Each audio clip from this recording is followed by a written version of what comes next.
Insya Allah kita berdoa baik-baik aja semuanya. Heeh. Itu aja deh. Informasi yang didapat dari dalam gimana, Mbak, tadi? Saya nggak tahu ya. Pokoknya saya lihat kondisinya baik-baik aja gitu aja deh. Mas, Oke. mas. Bagi Andika sendiri, narkoba bukan barang baru lagi. Ia pernah ditahan karena benda haram tersebut. Penangkapan kali ini membuat tudingan kepada Andika dan juga Izzy kian kencang. Benarkah keduanya tidak hanya sekedar pengguna, melainkan sudah sampai taraf pengedar narkotika?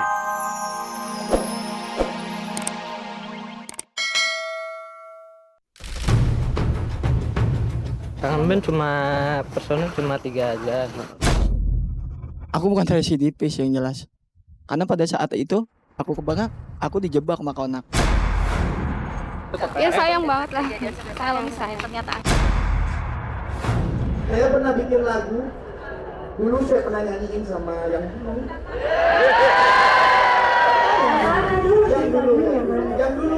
Yang pertama dulu. Dan sebentar lagi akan menikah.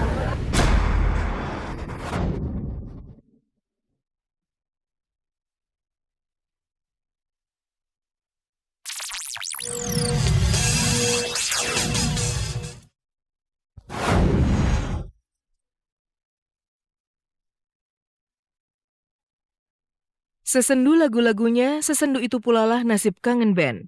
Dua personilnya, Andika sang vokalis dan Izzy sang keyboardis, hingga kemarin masih terus menjalani pemeriksaan intensif di ruang pemeriksaan Badan Narkotika Nasional BNN. Andika dan Izzy bersama 3 orang lainnya tak jua dilepaskan.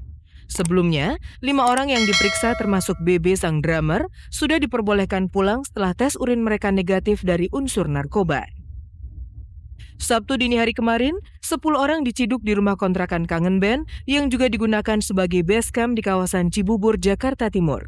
40 gram ganja kering ditemukan di sana bersama 3 pot bibit ganja. Kemarin, Ferry Juan Sarjana Hukum, kuasa hukum Andika dan Izzy menyebutkan bahwa para personel Kangen Band tidak memiliki ganja dan bibit tanaman tersebut yang dijadikan barang bukti. Ganja tersebut diakui menjadi milik Rahmatullah yang juga sedang diperiksa di gedung BNN.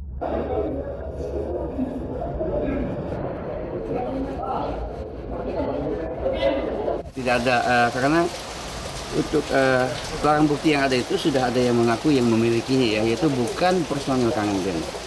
Itu juga orang luar ya, bukannya personel Kangen Band.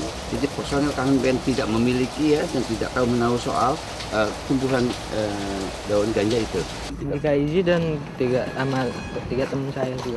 Kangen Band personil cuma 3 aja. Itu tersangka nggak? Saya enggak.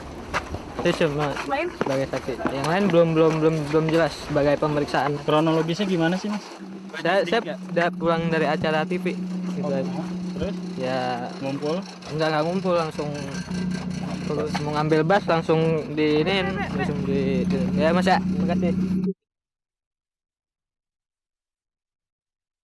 Apes dan benar-benar apes, khususnya untuk Andika. Bagaimana tidak, sang vokalis hingga kini sebenarnya masih menjalani masa hukuman percobaan setelah diputuskan bersalah melakukan pemukulan terhadap temannya Desember tahun lalu. Andika sendiri dijatuhi hukuman 4 bulan penjara dengan masa percobaan 8 bulan. Itu berarti Andika akan otomatis masuk penjara jika terbukti melakukan tindakan pidana selama masa percobaannya belum habis. Seperti kasus Jarima dulu ya, ketika tengah dalam percobaan terjadi lagi satu perbuatan pelanggaran hukum, itu berarti langsung menjalani dia punya masa percobaan itu. Nah sekarang kalau Andika memang terbukti bersalah, kalau terbukti bersalah ya tentu harus tetap bertanggung jawab terhadap masa percobaan itu juga gitu ya. Tapi kita kan belum melihat buktinya bersalah, masih dalam pemeriksaan. Meski masih terus menjalani pemeriksaan intensif, namun penahanan Andika dan Izzy jelas menjadi pukulan telak bagi Kangen Band. Kontrak manggung mereka yang sudah terlanjur ditandatangani harus batal atau diundur karena kasus ini. Asal tahu saja, meski sering dilecehkan karena dituding sebagai band cengeng, namun Kangen Band ternyata punya tarif yang lumayan mahal. Harga terendah mereka sekali naik panggung adalah 65 juta rupiah. Ya ini, ya makanya saya mau minta maaf juga pada event organizer yang telah kita kontrak. Karena ini kan musibah. Jadi ya kita coba berusaha untuk bagaimana untuk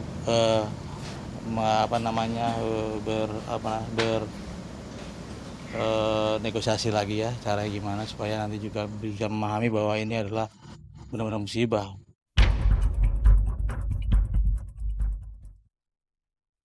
Selain pihak manajemen, keluarga tentulah yang paling terpukul dengan penangkapan ini. Seperti kita ketahui, Andika sendiri baru 2 tahun menjadi seorang ayah. Kemarin, mantan istri Andika, Bunga, berusaha tenang meski tak mau berkomentar.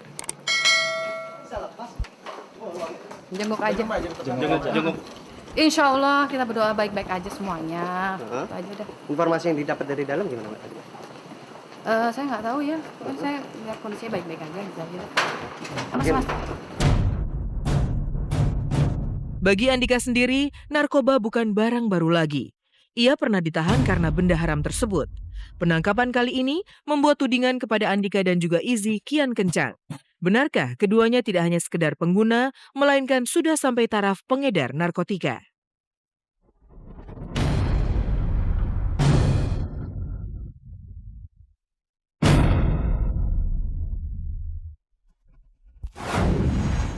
Lagi dan lagi, narkotika menjadi batu sandungan yang menghancurkan karir para selebritis kita.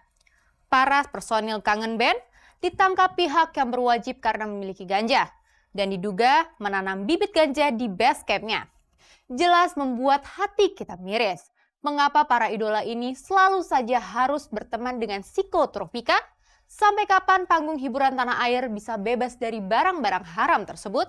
Pemirsa, selama 1 jam ke depan bersama saya Dini Aminarti, inilah kabar teraktual untuk Anda. Dan tak ada kabar yang tak kami kabarkan karena kami kabar-kabari. Yoyo Padi, Yut Bing Slamet, dan kini para personil Kangen Band, ancaman polisi yang siap menciduk 12 artis yang menjadi target operasi ternyata tidak hanya bualan manis bibir semata. Satu persatu, para bintang panggung itu dijebloskan ke dalam penjara.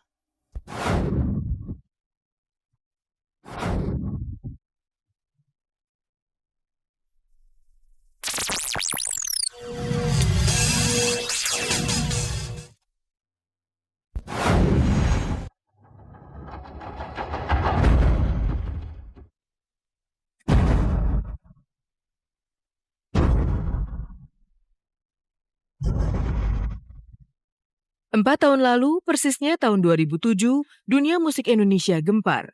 Sebuah grup band dari Lampung yang beranggotakan 6 orang tiba-tiba menjadi bahan pembicaraan.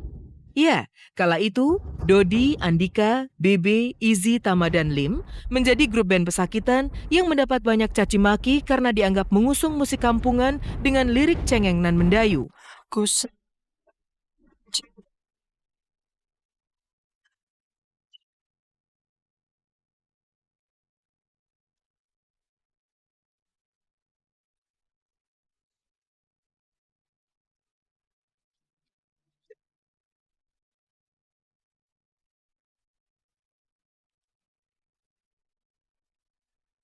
Namun ironisnya, lagu-lagu mereka justru disukai banyak orang. Rintihan patah hati atau lirik lagu ratapan seorang pria untuk kegagalan mempertahankan cinta yang diusung Kangen Band perlahan-lahan menyebar dan merasuki hati banyak orang.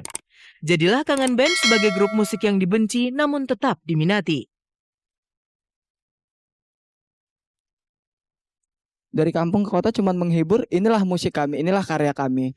Mereka mau nggak mendengarnya itu alhamdulillah gitu. Dan itu semua alhamdulillah sampai saat ini diterima di masyarakat gitu. Kalau denger kabar itu, wah sempet, wih kok kita bisa sih? Kita kayaknya nggak pantas gitu. Karena kita orang, itulah yang kita orang ngomongin kembali ke belakang lagi, kita masih belajar di situ kan.